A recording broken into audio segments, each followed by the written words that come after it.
cara, o que você veio fazer nesse mundo? Eu também quero fazer algo de impacto. Eu também quero inspirar pessoas, mostrar que pessoas comuns são capazes de fazer coisas incríveis. Pum, se correr uma maratona por dia, será que é possível? Eu explodi a ponte e não tinha mais retorno. Hugo Farias, aos 44 anos, ele foi reconhecido pelo Guinness World Records. Ele é o homem que completou o maior número de maratonas consecutivas no mundo. Eu era o único que não podia deixar de acreditar. Cara, se aquele belga conseguiu, eu vou conseguir. Não importa o que aconteça, se eu precisar caminhar todos os dias, eu vou caminhar. Você, primeiro, precisa confiar para gerar resultado. E depois que você gera resultado, naturalmente isso aumenta a confiança. Foram 366 maratonas em 366 dias no seu projeto Propósito. Durante o projeto eu correria 300 quilômetros por semana. Tinha disciplina diária, tinha resiliência, tinha um foco ali. Então minha primeira meta era vencer a primeira semana. Depois, 30 dias, 60 dias, 100 dias. E aí quanto mais eu avançava, mais a minha confiança se reafirmava e mais ia causando impacto, gerando impacto na sociedade. Por muitos anos ele viveu no mundo corporativo e foi um executivo de sucesso numa multinacional. E aquilo que era visto como um risco acabou se configurando como uma oportunidade. Acreditar nos seus sonhos, independente da maluquice ou do tamanho do teu sonho, né? Acreditar no teu potencial, acreditar que pessoas comuns são capazes de fazer coisas incríveis e que nunca é tarde para escrever uma nova história. Mas ele começou a questionar sua vida e então decidiu mudar tudo. Atualmente ele dedica-se a inspirar e ensinar sobre propósito de vida, disciplina e determinação. O nosso corpo é uma máquina impressionante e a mente, ela é infinita. E principalmente a mensagem de que a atividade física faz um bem enorme para a nossa vida. Só que agora o Hugo tem um desafio ainda maior. Em 2 anos eu consegui impactar mais vidas do que em 42 anos de vida. Cara, eu pretendo me tornar o primeiro ser humano a correr toda a extensão das Américas, saindo do Alasca e indo até Ushuaia, na Terra do Fogo, lá na Argentina.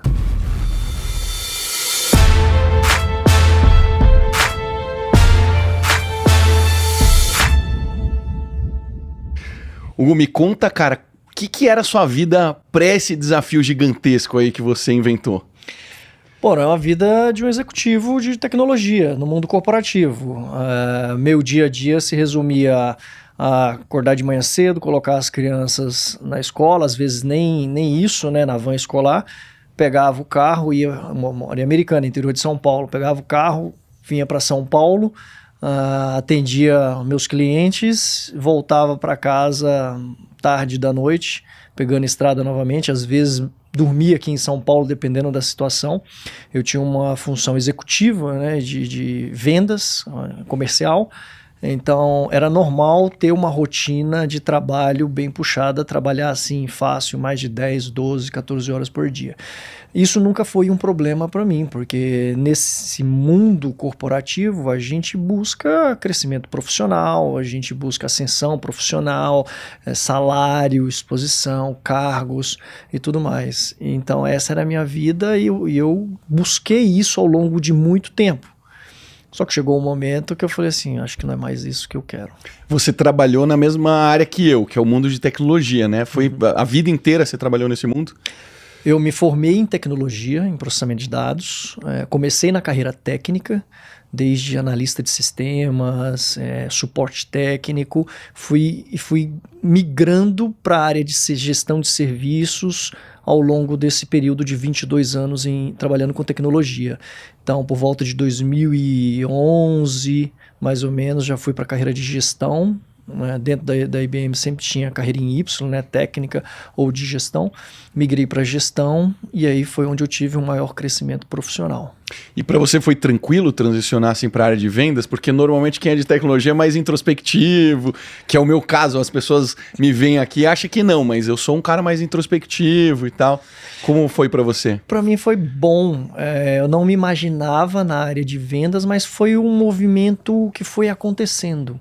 Eu foi me despertando esse interesse de ter um relacionamento maior com os clientes, porque como técnico eu ficava nos bastidores, né, resolvendo problemas nos bastidores, e aí me veio essa vontade de ter maior contato com os clientes, um face-to-face com os clientes, e aí naturalmente fui migrando para a área comercial, As oportunidades foram surgindo, a forma como eu me comunicava e a forma como eu entregava resultado também foi mostrando para os executivos que poderia existir um potencial ali, e as oportunidades foram surgindo e eu fui abraçando elas. Então, foi um movimento natural e eu gostei.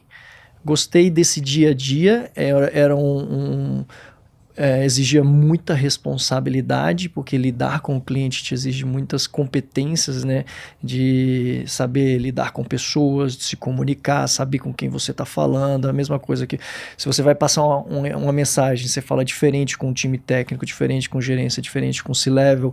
Então, foi um baita de um aprendizado. Eu acho que eu cresci muito mais nessa carreira de gestão do que na carreira técnica. E tecnologia puxa o tempo inteiro, né? Você saiu da posição que faz as besteiras para a posição para falar, calma aí, a gente vai arrumar, vai dar tudo certo. Exato. E, aliás, eu era responsável por vender aquilo que eu iria entregar. Então, eu tinha que vender a coisa certa. Com alinhamento de expectativa real, né? Exatamente. Sem exagerar muito, né? Porque se exagera demais na expectativa, a barra sobe, né? E entregava aquilo que o cliente precisava, né? A ideia era assim, resolver o problema do cliente. O processo de vendas era muito disso. Como que eu resolvo o problema do cliente? A partir do momento que ele entende como que eu posso resolver o problema dele, ele entende que a solução tem valor. E aí a venda se concretizava. Você sabe, quando eu trabalhei um tempo na Oi, e para tocar uma área de inovação, a gente transformou o IG numa área de inovação, o prédio lá do IG. E a gente tinha um data center aqui em São Paulo. Era um data center que tinha umas 10 fileiras, tinha mais ou menos uns 100, 120 racks assim. E ali a gente processava 100% dos clientes da Oi, fazia a bilhetagem da parte de serviço. Então tinha lá equipamento da Oracle, storage, etc. E eu também fazia outsourcing disso. Mas eu fazia com uma outra empresa, fazia com a Dell na época. E era um negócio que dava muito trabalho, cara. Porque você tinha que ter gente 24/7. Às vezes um equipamento desligava, você tinha que trocar. Então, assim, deve ser desafiador você ter vivido isso, porque data center não desliga, né? Não desliga. Eu vivi isso durante muito tempo. Praticamente 18 anos da minha vida trabalhando na IBM foi isso. 24/7. Quando não era como técnico, que às vezes até a família não entendia, né? Porque você tá no Natal ali, todo mundo naquela festa, caiu, deu um problema, você é o responsável, você tá de plantão, você vai lá e tem que resolver. E como executivo também era assim. Se o mesmo nível que eu tava dentro do cliente, se o cliente estivesse na linha para resolver o problema, eu também tinha que estar. Então é isso, é 24/7 para resolver, porque você tem níveis de atendimento, de SLA, de entrega de resultado, a indisponibilidade de um serviço impacta o negócio, impacta a imagem do cliente, então você tem que resolver o mais rápido possível. Leva a gente pro dia que você teve o primeiro pensamento que te levou a chegar no desafio. O que você estava pensando, o que você estava sentindo? Eu acho que o trigger, o gatilho que me fez refletir sobre o uso do meu tempo foi o fato da área de negócios da IBM que eu trabalhava, unidade de serviços de infraestrutura, ter se transformado em uma outra empresa. Aconteceu um spin-off. Então, isso me mostrou que, independente do que eu fizesse com a minha carreira, haviam certas coisas que eu não conseguia gerenciar, que não estavam sobre o meu domínio. Ou seja, certas decisões fugiam ao meu controle. Então eu acredito que esse possa ter sido um gatilho, onde eu comecei a refletir sobre o uso do meu tempo, se eu continuaria fazendo o que eu estava fazendo, onde eu iria chegar, onde eu poderia chegar. E aí me veio a ideia do tipo, cara, o que você veio fazer nesse mundo? Você veio fazer isso aí, trabalhar com tecnologia durante 35, 40 anos ou mais? É isso? Se for, tá tudo certo, não tem problema nenhum, porque você aprendeu isso ao longo da tua vida inteira, você investiu teu tempo, teu dinheiro e tá tudo certo. Só que tinha alguma coisa me falando que não era isso. E aí eu me questionava, mas e aí, fazer o quê? E aí ficava latejando, até que eu assisti um documentário chamado 14 Picos, na Netflix, 14 Montanhas, que conta a história de um nepalês, o Nins Dai, que ele era das Forças Especiais do Nepal, e ele decidiu largar o serviço para escalar as 14 maiores montanhas do mundo acima de 8.000 metros, incluindo o Everest. E num espaço de tempo mais curto, não é? E num espaço de tempo bem mais curto. Todo mundo falava que era impossível, que ele ia morrer. Ele elaborou um projeto, chamou de Projeto Possível. Projeto possível. Porque todo mundo falava que era impossível. Legal. E ele fez. E esse documentário me impactou. E aí me veio a ideia na cabeça. Falei assim, cara, eu também quero fazer algo de impacto. Eu também quero inspirar pessoas, mostrar que pessoas comuns são capazes de fazer coisas incríveis. E como eu já tinha corrido uma maratona na minha vida, eu sabia o que era. Era super experiente. Correr uma maratona, né? Nada experiente, mas eu sabia o que era correr uma maratona. Eu me questionei. Cara, quero fazer algo de impacto, mas fazer o quê? Aí, pum. E se correr uma maratona por dia, será que é possível? Será que alguém já fez isso alguma vez na vida? E aí eu fui pesquisar. E descobri que um belga tinha feito isso em 2010 para 2011. Isso já era... ano. Janeiro Ele de também 22. fez um ano. Ele fez um ano completo na Europa, atravessando 8 países e terminando em Barcelona. Eu falei, nossa, esse cara fez isso, meu. Se esse cara fez, é porque é possível. Tudo bem, o cara devia ter um mega preparo, meu histórico na corrida recente, não dá nem para comparar com ele, mas sou filho de militar, disciplina em casa sempre reinou, me considero uma pessoa disciplinada, poxa, tudo que eu fiz no mercado de tecnologia até hoje, a forma como eu conduzi minha carreira, eu acredito que eu consigo se eu me dedicar. E aí essa ideia foi crescendo na cabeça e eu cada vez mais me questionando, cara, por que maluquice e tal. Você vive um conflito. Opa! Né? Você vive um baita de um conflito, porque eu tinha uma carreira sólida, construída de forma progressiva, estava feliz com o meu salário, poxa, já tinha conquistado um certo patrimônio, carro da empresa, tudo, família, casa própria, e de repente, bum, do nada, quer chutar tudo pro alto e começar do zero. Então você... No mínimo te chamaram de louco umas 10 vezes por dia. Né? Você mesmo se chama de louco, né? Porque você vive uma crise interna. Aquele negócio de não aguentar a pressão, né? A pressão, ela primeiro começa em você. Você tem uma pressão interna, que você se coloca. E depois tem a pressão externa, que aí é o mundo te criticando, o mundo te questionando. E eu me questionava demais. Até o momento que eu falei, cara, é isso mesmo? E eu conversava com Deus assim, falava assim, Deus, por que eu? Por que isso? E pá, não sei o quê. Pum, é isso. Aí eu tomei a decisão, pedi demissão. Qual foi a primeira pessoa que você contou? Cara, eu soltava uns spoilers pra minha esposa. Do tipo, amor, olha só. Tô pensando aqui. Já pensou alguém correr uma distância assim, assado, pá, não sei o que. Ela falava que maluquice, que não sei o que e tá. Aí eu não falava o que eu ia fazer, né? E ela foi uma das primeiras pessoas que eu contei a respeito, mas o timing eu deixei para contar depois. Por quê? Imagina você chegar para tua esposa ou para alguém da tua família e falar o seguinte, olha, tô pensando em largar o emprego para fazer isso aqui, correr uma maratona por dia durante um ano. O que iam falar? 1 milhão de perguntas sobre os outros problemas, né? E o dinheiro, e isso, e aquilo, Tudo, e não sei o que lá, porque né? existem inúmeras preocupações. A questão da saúde, a questão financeira, né? Porque filhos pequenos, tá? Como é que vai ser o futuro? Não é um negócio pontual, como é que fica o desenvolvimento da vida daqui para frente. Então tem uma série de questões que levam em jogo. Então isso gera preocupações, gera medos. E eu já tinha me feito esses questionamentos, já tinha mapeado meus medos, mapeado os riscos, e para mim, estava controlado, estava gerenciado. Agora, para os outros, não. Então, eu decidi tomar essa decisão sem compartilhar com eles, porque eu sabia que o normal, o natural, é ter uma resistência. Resistência, é. Ter uma resistência. Você fez o que a galera fala, queima a ponte. Ou joga o chapéu depois do muro e depois você corre atrás para buscar, né? É isso aí. Eu explodi a ponte e não tinha mais retorno.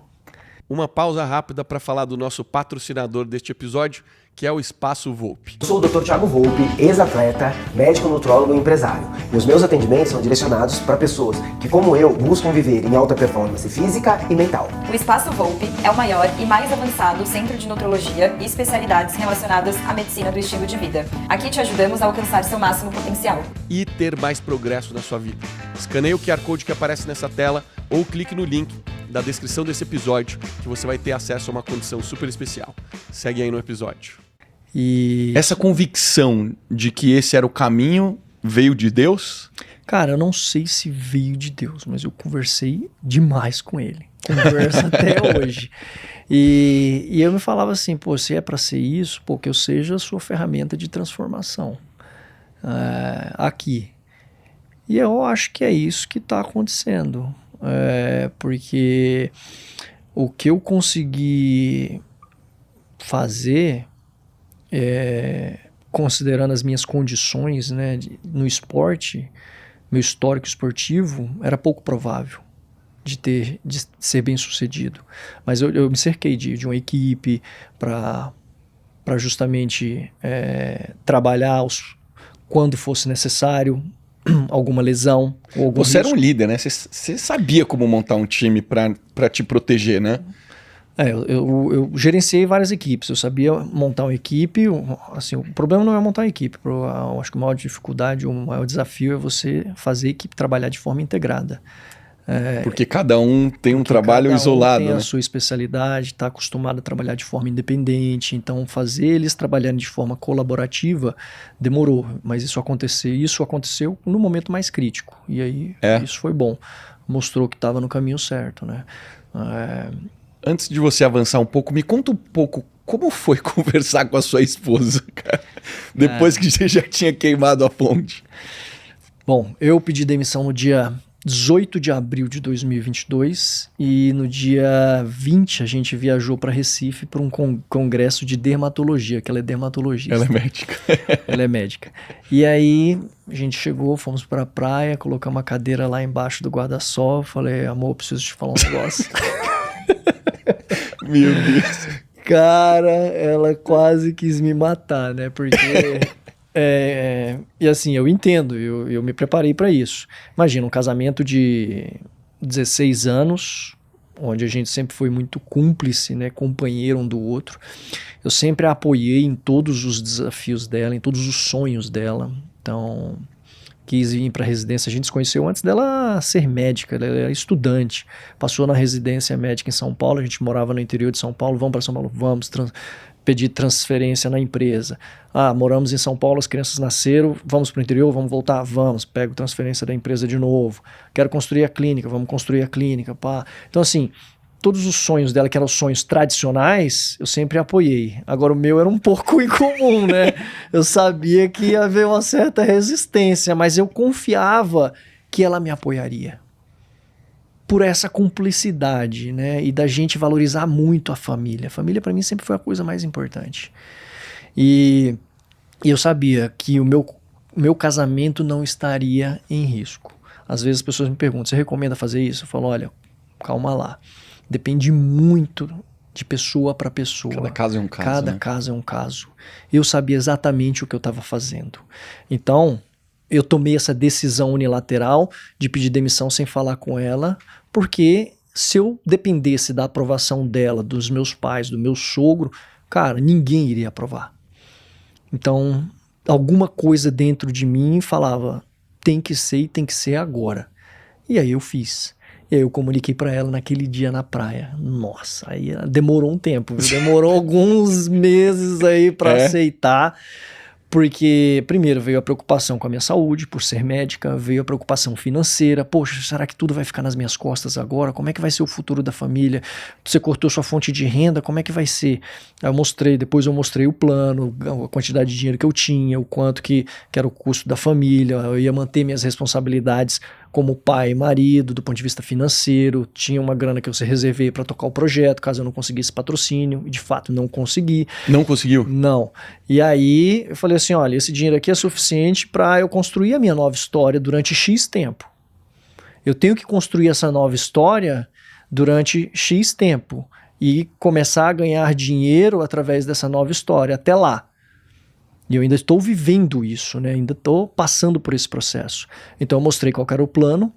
Eu falei, olha, só preciso que você me apoie. E aí, com o tempo, ela apoiou. E ela foi vendo, né? E a confiança foi crescendo naturalmente. Tanto dela, quanto de toda a equipe. Porque ninguém acreditava. Ninguém acreditou. Eu falei assim, galera, eu não preciso que vocês acreditem, só preciso que vocês deem o melhor. É o seguinte, com o tempo vocês vão acreditar. Eu era o único que não podia deixar de acreditar. Você acreditava? Eu acreditava. Por mais que fosse uma maluquice mesmo, eu falava assim, cara, se aquele belga conseguiu, eu vou conseguir.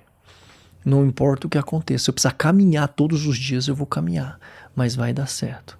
E aí, cara, gradativamente. E aí aquilo que eu falo em algumas palestras, né? Você primeiro precisa confiar para gerar resultado. E depois que você gera resultado, naturalmente isso aumenta a confiança. Tanto sua quanto da tua equipe, do teu negócio. Agora, o inverso também é verdadeiro. Se você não gera resultado, isso pode abalar a confiança. Então, por isso que era importante fazer o tracking certinho das metas. A minha meta maior era a Maratona 365, chegar lá no final. Só que eu não podia pensar muito nela. Eu tinha que ir um dia de cada vez. Metas intermediárias. Então, minha primeira meta era vencer a primeira semana. Depois, 30 dias, 60 dias, 100 dias. E aí, quanto mais eu avançava, mais a minha confiança se reafirmava, mais a confiança do time ia crescendo e mais ia causando impacto, gerando impacto na sociedade. Quantas pessoas, quem foram os elementos do time e por que você escolheu cada uma dessas pessoas? No início, eu pensei, bom, eu já vinha com a nutricionista, falei, cara, a parte nutricional é fundamental, o volume calórico vai ser absurdo, eu preciso de alguém, por mais que ela não tenha a experiência de trabalhar com alguém que correu 42 km todos os dias. Não são muitos loucos no mundo. Ela tem uma formação, ela sabe o que o dia a dia da nutrição e a gente em conjunto ali vai ajustando toda essa parte nutricional. Tanto é que eu escolhi alguém que já estava comigo, eu não fui atrás de um mega profissional de nutrição e tudo, eu trabalhei com pessoas que estavam próximas a mim. Legal, você já tinha mais intimidade, eu tinha mais intimidade e até porque eu acredito muito, né, que pessoas comuns são capazes de fazer coisa incrível, todos são pessoas comuns, independente da sua formação, de onde quer que esteja. Então, nutricionista, falei, cara, vou precisar de uma psicóloga. É mesmo? Que legal. Porque eu preciso ter os comportamentos mentais adequados. Será que eu já tenho ou preciso reforçar alguns? E foi fundamental. Então, pesquisei no Google mesmo, psicóloga esportiva. Pá, descobri a Marta lá em Campinas. Liguei pra ela, Marta, olha só, tem esse projeto aqui, o que você acha? Ela falou, nossa, tô dentro. Eu falei assim, a gente vai precisar te tratar, Hugo. É mais louca que eu, né? E aí, falei, vou chamar uma equipe de ortopedistas também. Fundamental, né? 2 ortopedistas, só que nenhum deles no início aceitou. E eu entendi, porque o ortopedista lida com trauma, só vê isso. E aí chega alguém falando que vai correr uma maratona por dia durante o ano, o que vai acontecer? Cara, vai dar problema, vai nas articulações e tudo. Então no início houve uma certa resistência, mas passados 30 dias... 2 ortopedistas entraram na equipe, um amigo meu e mais um ortopedista, entraram na equipe e aquilo que era visto como um risco acabou se configurando como uma oportunidade. E é para tudo na vida, né? Muitas vezes vão ver risco em determinadas situações, mas sempre onde tem risco também tem oportunidade. Então eles foram os ortopedistas que participaram do projeto. Aí me veio a ideia, conversando com um amigo, de convidar o INCOR, Instituto do Coração, para fazer parte do projeto. A ideia era gerar uma contribuição científica. Né? Legal. Uma contribuição social através da contribuição científica. E para minha felicidade eles toparam. Fazer um estudo contigo. Fazer o estudo. Entrei em contato com eles pelo Instagram, me responderam, pediram para ir lá, fui lá, a gente conversou, eles falaram, olha, a gente vai te acompanhar, mas vamos submeter para o comitê de ética. Se o comitê de ética aprovar, a gente te acompanha, escreve um contrato e tal. E aí o comitê de ética aprovou, assinamos o contrato, faltando assim 2 semanas para começar o projeto em agosto, mas para mim foi uma baita de uma vitória, porque o INCOR para mim era fundamental. Eu até cheguei a conversar com clínicas, mas precisava ter essa pegada científica. Uhum. E o INCOR, por ser a maior instituição do coração, cara, tem um peso enorme. Então, primeiro fator foi gerar contribuição científica. Para mim era importante ter a participação do INCOR. Segundo, eles vindo para o projeto daria maior credibilidade ao projeto. Autoridade, Principalmente na imprensa. Foi fundamental. O alcance que o projeto teve foi assim, exponencial, muito por conta dessa pegada científica. Que legal. Principalmente nos veículos tradicionais. A gente atingiu, cara, milhões de visualizações e inúmeras reportagens, muito por conta da questão científica. E terceiro pilar, porque seria seguro, né? Eu me sentiria seguro, sendo acompanhado por profissionais do INCOR. O que eles queriam estudar? O comportamento do meu coração, como que ele se adaptaria, ou ele geraria adaptações ou desadaptações, e aumentar, diminuir de tamanho, fluxo sanguíneo. Então a gente fazia 2 exames, né? Um ecocardiograma para analisar a parte física do coração e uma ergospirometria para analisar a parte ventilatória, a frequência cardíaca e tudo mais. Além dos cardiologistas, ortopedistas, nutricionistas, psicólogos, tinha 2 treinadores de corrida, tinha uma preparadora física, tinha um fisioterapeuta. Fisioterapeuta fundamental. Cara, eu vivi na fisioterapia, era dor o dia inteiro. Todo dia? Todos os dias. Sua vida então ficou 100% dedicada a isso? Ficou 100% dedicada. Eu não teria condições de manter as 2 coisas, o meu trabalho e o projeto, ao mesmo tempo, por conta da criticidade que era a minha função e do nível de responsabilidade que eu tinha na empresa. E ainda mais a família, né? Ainda mais a família. E não era só correr, né? Então, como era a construção de uma nova história, eu decidi foco total nisso. E foi fundamental. E o dinheiro, Hugo? Como é que você se estruturou? Você falou que tinha uma reserva, obviamente, mas você tentou patrocínio, não conseguiu. Teve algo que te ajudou nesse processo? Você conseguiu monetizar de alguma forma? Ou ainda nesse período não tinha acontecido? Eu acreditava, aliás, antes disso, né? Essa decisão, ela foi mais emocional do que racional, totalmente, né? E o que me levou a ter uma decisão emocional foi a possibilidade de conseguir construir uma história, ou uma vida, ou uma independência financeira mais rápido do que eu teria se eu continuasse onde eu estava. Entende? E aí eu falei assim, poxa, eu vou fazer algo inédito, pode ser que isso chame a atenção de empresas patrocinadoras. Só que o que aconteceu foi o inverso. Aquilo que eu identificava como oportunidade para o mercado representou foi risco. Então muitas empresas decidiram simplesmente olhar. Porque a chance de você ter alguma lesão... Porque a chance de sucesso era mínima. Entendi. Né? A chance de dar errado era muito maior. E quem querer associar seu nome, sua marca, a um projeto dessa magnitude? Então, acabou sendo visto mais como um risco. Mas isso, eu tive muitos aprendizados, isso me mostrou muito como o mercado funciona também. O mercado de patrocínio está mais focado em atletas profissionais, né, o que faz total sentido. E uma boa parte do dinheiro do marketing das empresas ou de produto também está na mão de influenciadores, pessoas que podem levar o nome da marca adiante. Projetos como esse acabam despertando pouco interesse de patrocínios. Eu conheço outros projetos ousados aí de atletas e que tem muita dificuldade em conseguir patrocínio. Eu consegui patrocínio para eventos esportivos, para eventos comemorativos, né? Maratona 100, 250 e a 365.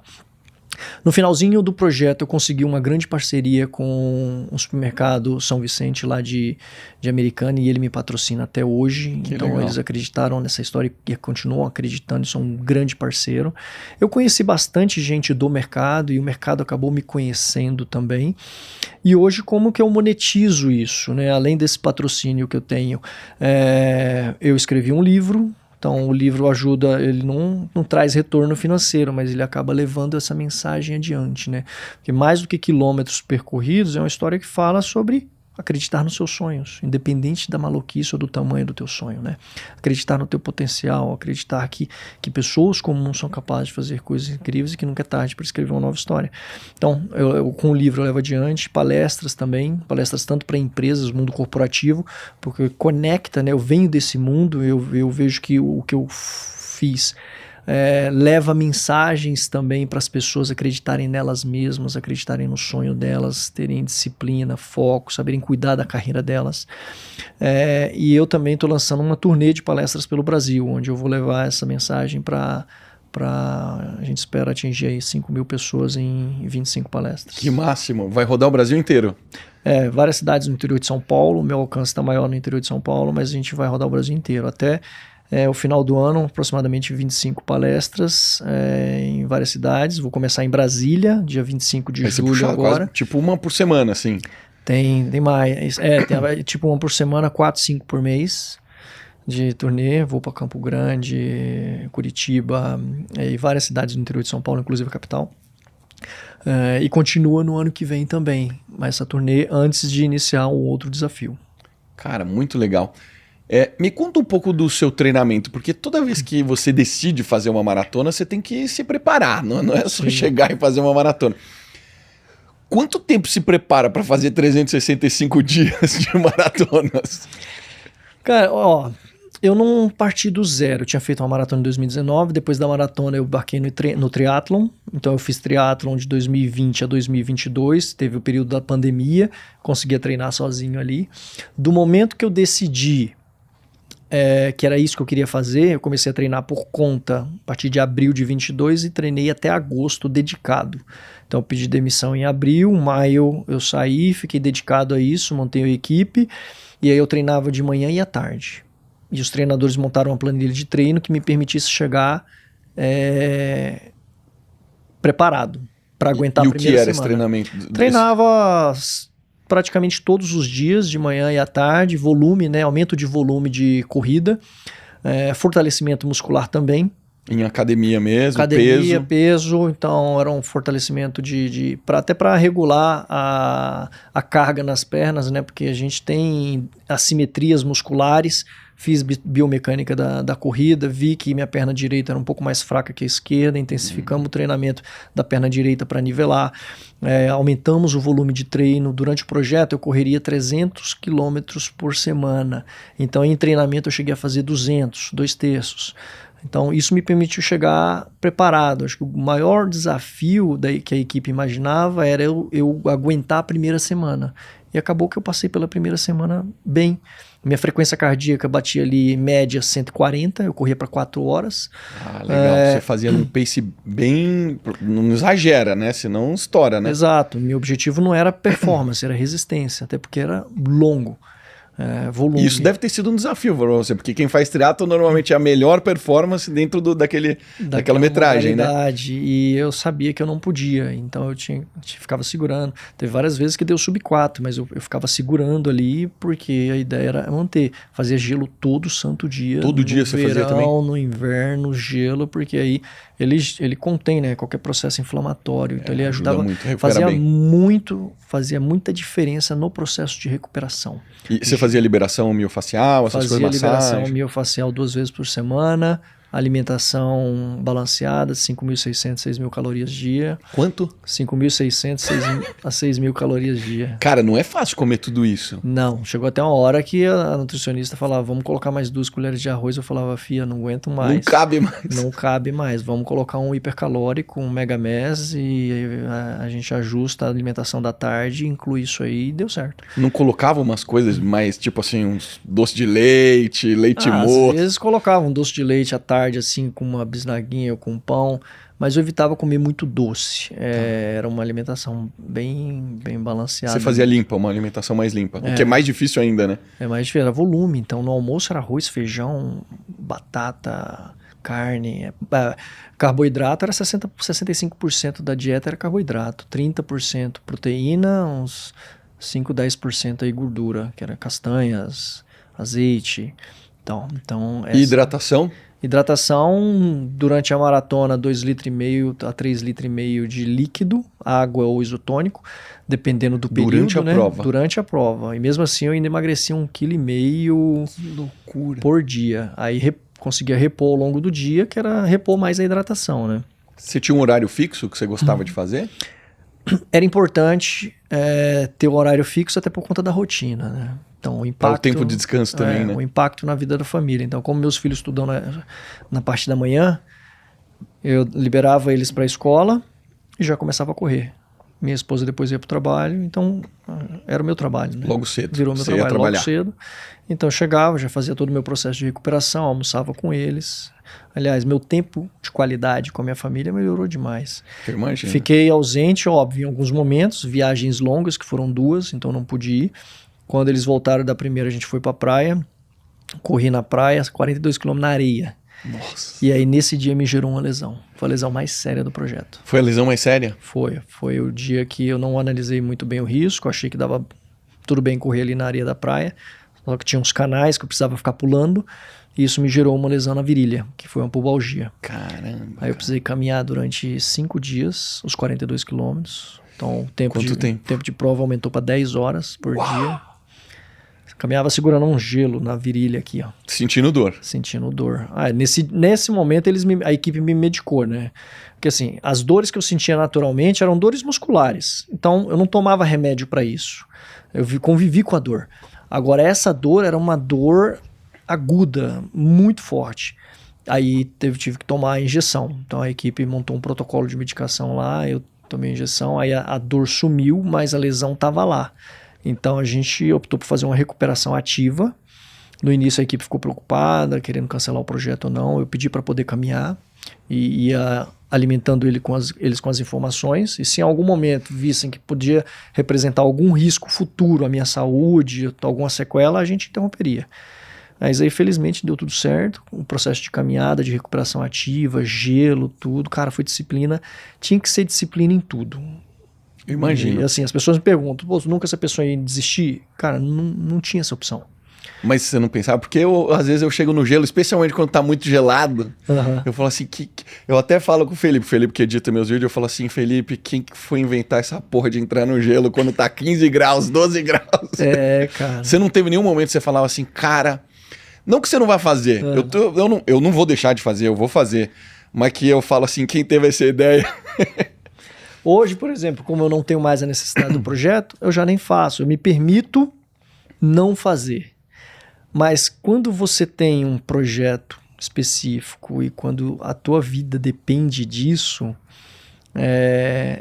você não negocia com você mesmo. É isso. Você vai lá e faz. Teve inúmeros momentos que estava chovendo, a banheira ficava lá na área externa, no fundo da minha casa, e estava chovendo. Cara, eu pegava o gelo, colocava lá dentro, entrava, ficava ali na chuva, depois saía e eu tinha que fazer. Tava 10 graus a temperatura, eu nem precisava colocar gelo, eu só entrava na água e fazia. E a corrida é idem, né? Porque correr na chuva, tênis molhado, é tudo perigoso, pode dar bolha, né? Eu peguei 3 tempestades, que é aquela pancada mesmo, que não tem lugar seco para você pisar, é só dentro da água mesmo, corria na rua, né? Aí nessas ocasiões tive 2 situações de bolha na lateral do pé, que não me incomodou muito, felizmente. A bolha ficava uma semana, depois eu ia lá e estourava, não foi um grande problema. Aliás, assim, dos problemas que eu tive, cara, eu fui muito feliz. Eu tive a pubalgia, beleza, que foi decorrente de volume. O fato dela ter surgido na praia foi só o timing. Ela apareceria em qualquer outro momento futuro se eu não tivesse ido para a praia, porque o trajeto que eu montei, ele era na sua maior parte no sentido horário. E como eu corria na rua, próximo à calçada, na sarjeta ali, a minha perna direita sempre ficou mais tempo sendo impactada por estar mais baixa do que a esquerda. Então, no esforço repetitivo, todo santo dia correndo 42 km, 60% do tempo no sentido horário, essa perna foi mais impactada que essa. Então, quando eu fui para a praia, gerou esforço adicional, estourou aqui na virilha. Mas isso poderia acontecer um pouquinho mais para frente se não fosse Em que fase do projeto foi?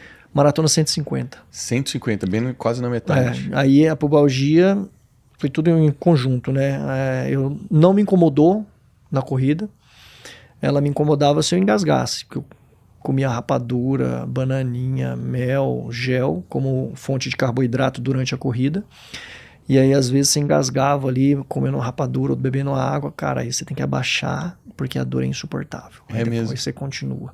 Tive fascite plantar na sola do pé, a partir da Maratona 120. Fui com ela até o final também. Cara, essa é difícil de tratar, né? Essa é... E assim, ela também não incomodava na corrida, ela incomoda depois, né? No repouso, que a musculatura Enrijece, volta aí.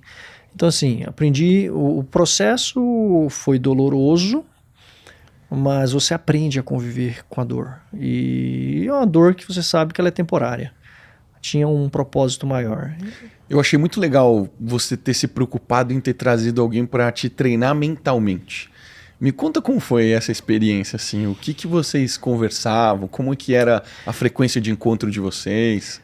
A questão do mental, de ter uma psicóloga, era importante não só para técnicas de mentalidade, porque não tinha tantas, mas era importante por causa da troca, né? E de ter alguém para quem você pudesse conversar.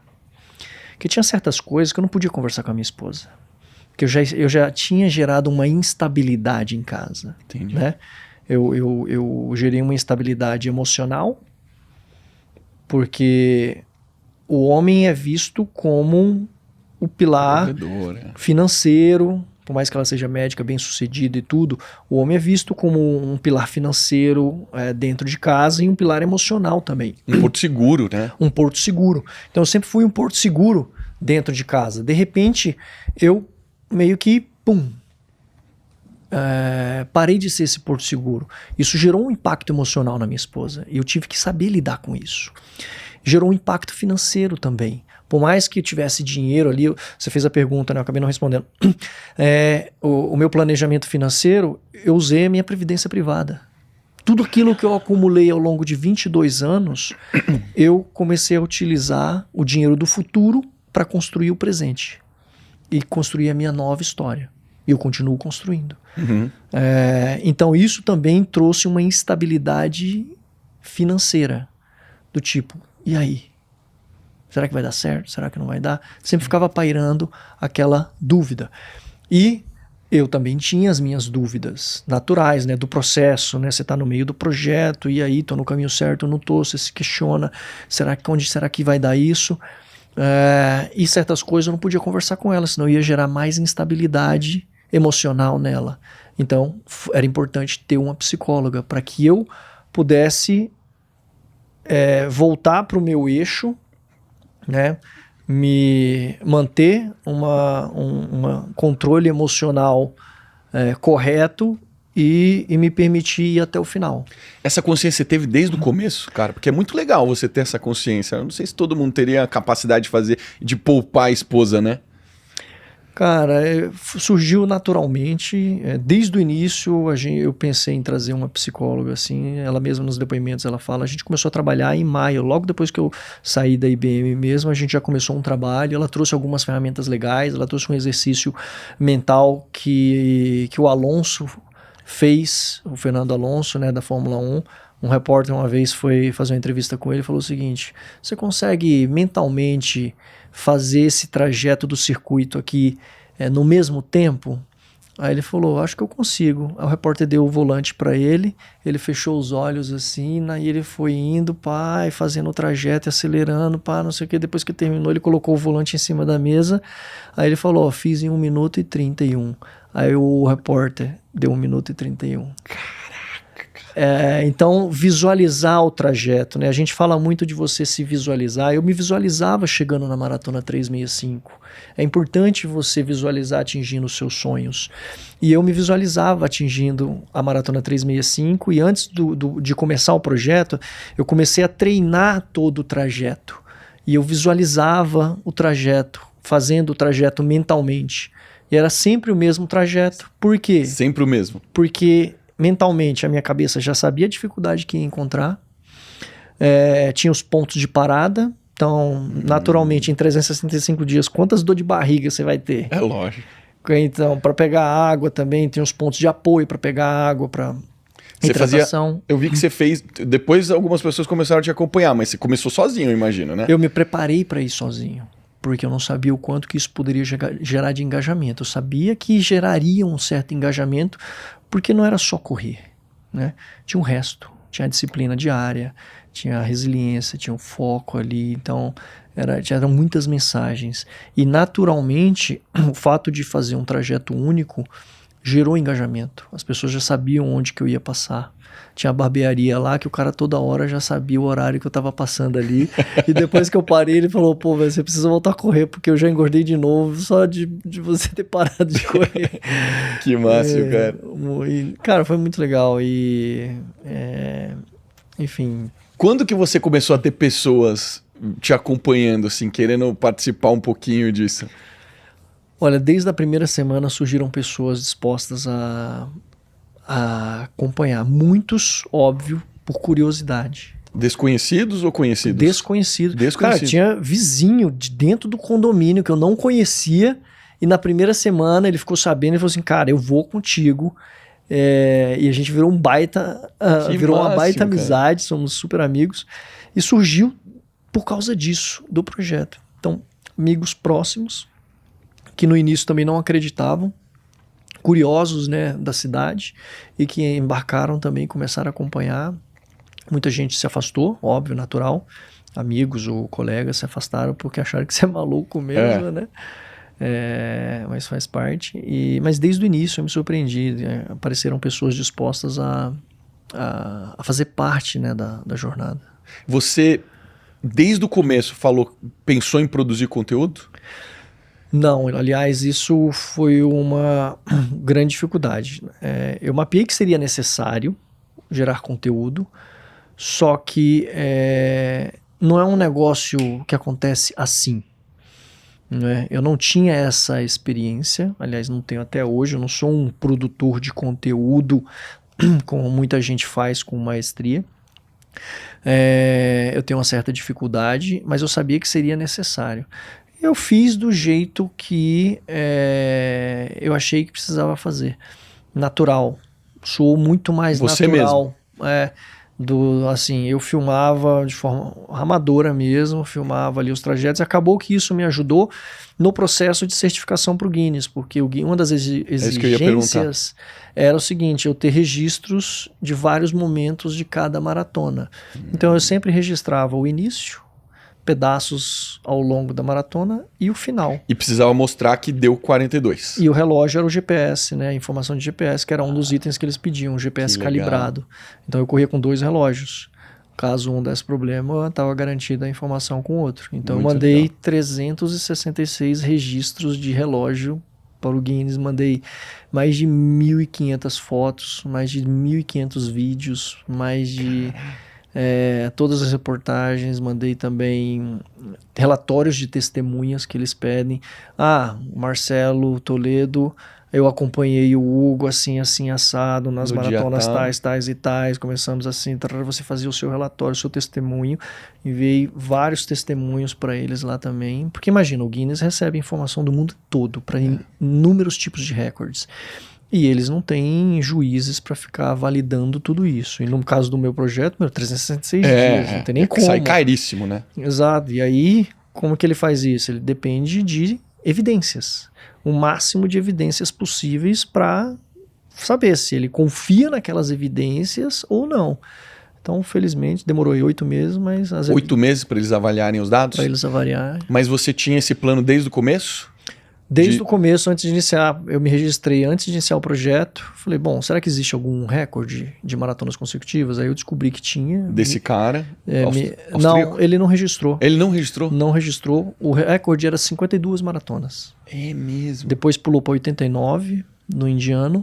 E eu me registrei. Quando eu me registrei ainda era 59. Eu falei, vou fazer 366. Aí eles me responderam, mandaram um guia de exigências. E aí eu deixei guardado, me preparei para reunir aquelas evidências. E aí quando eu terminei, aí é que eu fui reunir tudo, né? Você sabe que eu participei de uma quebra de recorde uma vez, mas foi um evento. Então o evento é muito mais fácil. Aí a gente trouxe os auditores, eles orquestram tudo. E eles falam, só 1 minuto que a gente vai avaliar aqui se deu tudo certo. Eles checam tudo, deu tudo certo. Recorde batido. Aí deu tipo 2 semanas, bateram o nosso recorde depois. E na hora ele já te dá o certificado, né? Porque ele tá testando ali na hora. No meu caso, eu recebi um e-mail que eles já validaram, você entra no site já está tudo ok, mas os certificados eles vão ainda mandar para minha casa. Cara, como é que ficou sua mentalidade conforme você for fazendo e depois que você fez tudo isso? Mudou muito sua cabeça? Cara, eu acho que muita coisa melhorou do ponto de vista de acreditar mesmo no nosso potencial. O nosso corpo é uma máquina impressionante. Do mesmo jeito que o meu corpo se adaptou ao fato de eu conseguir correr 366 maratonas, cara, o corpo se adapta e consegue sustentar o teu peso se você tiver 250 quilos. Então, assim, o corpo ele é uma máquina impressionante e a mente, ela é infinita. Tudo aquilo que você consegue pensar, você consegue realizar. Então eu comecei a acreditar cada vez mais em mim. Óbvio, eu já carregava uma certa mentalidade de acreditar em mim mesmo. Ao longo da minha jornada eu sempre fui planejando os meus passos, mas depois do projeto eu acho que isso expandiu um pouco mais. Em acreditar no nosso potencial, em acreditar que a gente é protagonista da nossa própria história. E antes de você passar por isso, você se considerava o quê? Uma pessoa acima da média de disciplina, uma mentalidade acima da média? Ou normal como todo mundo? Normal. Eu ainda não me considero acima da média. Tudo bem, Impossível, Hugo. eu tenho um grande feito, né? Um grande feito. Mas, cara, outras pessoas estão surgindo aí depois disso, o que mostra, né, que tudo depende do quanto a gente está disposto a arriscar ou a dar o passo em direção aos nossos sonhos. Então eu fico feliz de poder inspirar outras pessoas. O projeto foi esse, né? De inspirar. E meu próximo desafio vai ser ainda mais desafiador. Olha aí, ó. O próximo. Temos o próximo, então. Tem. O que você fez depois que você completou 366? Eu tomei meu primeiro café da manhã. Pós-projeto. Do jeito que você queria. Sentei, comi um omelete ali. E sentei com a minha esposa e falei, nossa, e agora? Porque bate o e agora, né? E agora? É igual uma aposentadoria. Alguém que trabalhou 35, 40 anos fazendo a mesma coisa. De repente o cara, pum, e agora? Então começou a querer bater um processo de depressão, porque teu corpo tá inundado de endorfina, de serotonina, cara, de tudo. Cara, meus níveis de testosterona bateu acima de 800. Uau! Naturalmente, eu não tomei nada. Você tem quantos anos mesmo? 44. 44, 800 é, cara, topo da faixa. Eu fazia reposição de vitamina D, que era importante para a imunidade, manter o nível ali entre 40 e 60. Excelente. Era a recomendação do INCOR. Ômega 3, por conta de recuperação mesmo. Só. E a suplementação, né? Para repousar, isso tudo aquilo que eu perdi ao longo da... Tomava muitos sais minerais Tomava durante as provas? o Recovery 4.1 lá depois, 4 de carbo para 1 de proteína, para recuperar tudo aquilo que você perde depois da maratona. Hipercalórico para a questão do peso, né? Atingir o volume de calorias que eu precisava diárias. O sono era importante. Então, dormia bem? Dormia igual uma rocha, cara. Cansado, né, cara? A atividade física te proporciona um sono melhor. Sempre. Tá com problema de insônia, tá com dificuldade para dormir, vai se cansar. Vai correr. Vai fazer uma caminhada, vai se cansar. Porque você vai dormir melhor. Então foi impressionante. E qual foi a pergunta mesmo? Eu perguntei para você o que você fez depois. Depois. Tomei o café da manhã e aí começou a querer bater um processo de depressão e aí eu tive que iniciar outro projeto. E aí o projeto foi escrever o livro. Então eu escrevi esse livro aqui, que eu trouxe para você de presente. Qual que é o título? Pô, obrigado. Projeto Propósito, nunca é tarde para escrever uma nova história. Que demais. Aos 44 anos de idade eu me tornei escritor, palestrante. Best-seller já. E mentor. Mesmo tendo 2 filhos em idade escolar, mesmo estando numa idade de formação de patrimônio. eu acredito que nunca é tarde para escrever uma nova história, né? E essa foto aqui foi em que dia? Essa foi a Maratona 365. 365? Foi o dia da chegada. Que demais, ó. Vamos ver se dá pra ver aí direitinho. Nesse dia tinha 2.500 pessoas lá. Que demais. Para correr junto. Lá em Americana. Lá em Americana. Ao longo do projeto, mais de 5.000 pessoas correram comigo alguns quilômetros. Mais de 400 pessoas correram uma maratona completa. Quem foi a pessoa que mais te acompanhou? Ao longo do projeto, foi um grande amigo que tem um capítulo exclusivo dele aí. Mesmo? Paulo Brito, que a gente virou até dupla, né? A gente tinha um jeito de se comunicar com as pessoas. Eu falava, Paulo Brito, ele... Muitos agradecimentos aqui, né? Muitos, cara. Eu sou Você muito vê que grato. um projeto grande dessa dimensão não se faz sozinho, né, Hugo? Nunca se faz sozinho. Aliás, eu nunca fiz nada sozinho na minha vida. Devo tudo à minha família, minha esposa que apoio incondicional. Aí teve resistência no início, mas apoiou de forma incondicional. Meus filhos curtiram demais. Consegui envolver todos eles. Acho que isso é importante, né? Adorei que você fez orientado às semanas. Sim, cada capítulo é uma semana, porque foi um ano, né? Então, 53 semanas. Então, 53 capítulos que traz toda a história. Então, obrigado pelo livro, demais. E grande, né? Um livro... Quantas páginas? Traz tudo. Tem 366 páginas. Sensacional, muito bom. Foi proposital? Foi a gente deu um jeito de chegar nas 366 páginas. Muito legal, simbólico. E assim, ao longo de o projeto, bom, faz 2 anos que eu saí da empresa, né? Em 2 anos eu consegui impactar mais vidas do que em 42 anos de vida. Então, é sobre isso, né? A vida é mais sobre ser do que sobre ter. No mundo corporativo a gente vive uma loucura, cara, de buscar ter cada vez mais. E a sociedade valoriza isso, né? Valoriza o que você tem. É o carro que você anda, a casa que você tem, o que você veste. E você é valorizado por isso. Mas a gente vive uma inversão de valores. Eu acho que o meu projeto é muito sobre isso, né? Quando eu falo sobre que eu conversava com Deus, cara, eu tive muito mais contato com Deus ao longo do projeto do que no resto da minha vida inteira. É mesmo. Porque Deus vive em nós. A gente conversa com Ele a hora que a gente quer, que é a hora que você precisa. E eu via Deus nas coisas mais simples do dia a dia, né? Em ver... conversava com os bichos. Você aprende a conversar sozinho, né? E é isso. E a quantidade de reconhecimentos que apareceram nesses 2 anos nem se compara com os 42 anos anteriores. É lógico que isso não paga contas. Eu ainda estou construindo a minha jornada. Ela não para, ela não termina com o fim das maratonas. Eu continuo ela através de palestras, impactando e transformando vidas através do exemplo, dessas mensagens que eu carrego através do projeto. Eu me planejei para isso, né? Entrar no mundo de palestras através de um grande feito, me tornar escritor, virão outros livros, programas de mentoria também, desenvolver as pessoas do ponto de vista de disciplina, foco, resiliência. Quem que é o público das suas mentorias? Eu estou estruturando ela ainda, né? Mas, cara, vai ser um público diverso. Pessoas que buscam se desenvolver mesmo, que querem encontrar a sua melhor versão através da disciplina. Entendi. A disciplina te leva a lugares onde você jamais imaginou chegar. Mas precisa ter um objetivo assim como o seu? Não necessariamente. Um objetivo de carreira, um objetivo pessoal...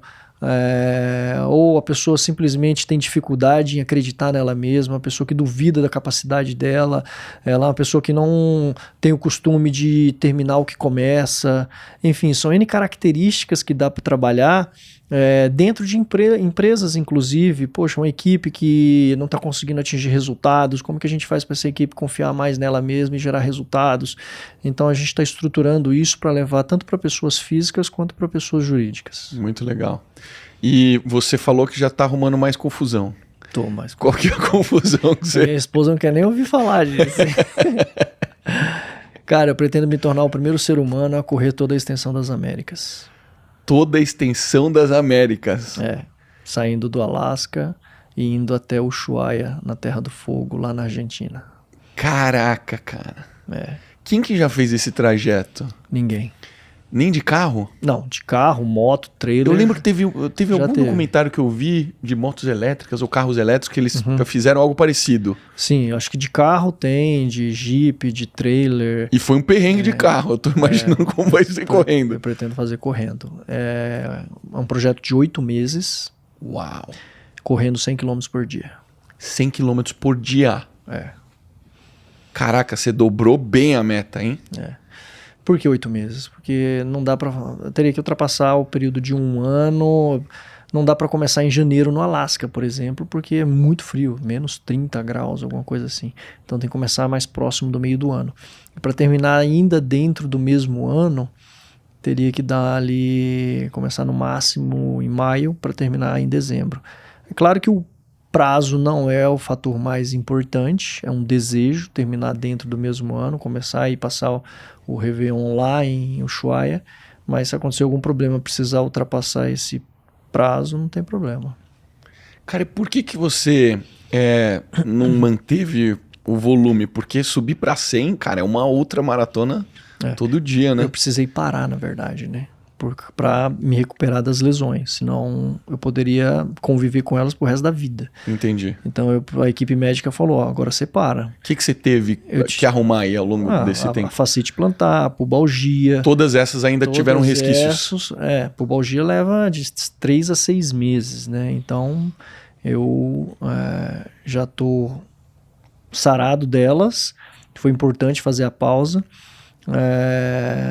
Eles pediram para parar com a corrida. Podia ter continuado com a natação, com o ciclismo, mas eu acabei parando de vez mesmo. O volume despencou de 300 para 10, 15, 20 quilômetros por semana, depois 0.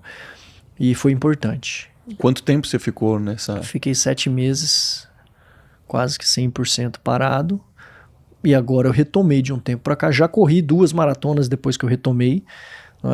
Estou intensificando, aumentando o volume de treinos agora. E se sentiu bem? Como é que foi? Me sinto bem e estou dando tempo ao corpo também. Não tive vontade de aumentar exageradamente o volume, até para ser um processo gradativo. Então hoje eu já corro 50 km por semana. E a ideia é ir aumentando isso gradativamente ao longo desse ano e até o início do ano que vem, para chegar preparado para esse próximo desafio. Qual é a data que você pretende iniciar o projeto? Início de maio. Início de maio. Começa em qual cidade lá no Alasca? Prudhoe Bay, no Alasca. Caramba, cara. E aí, você manteve o mesmo time ou teve mudanças? Boa parte do time é o mesmo. Eu ainda estou formando, mas uma boa parte do time é o mesmo. Eu vou ter que ter uma equipe diferente, né? Porque agora... E é um projeto totalmente diferente. O projeto anterior eu saía e voltava para casa. Você estava no conforto do lar. Exato. E agora eu vou estar ausente de casa, então esse é um outro problema.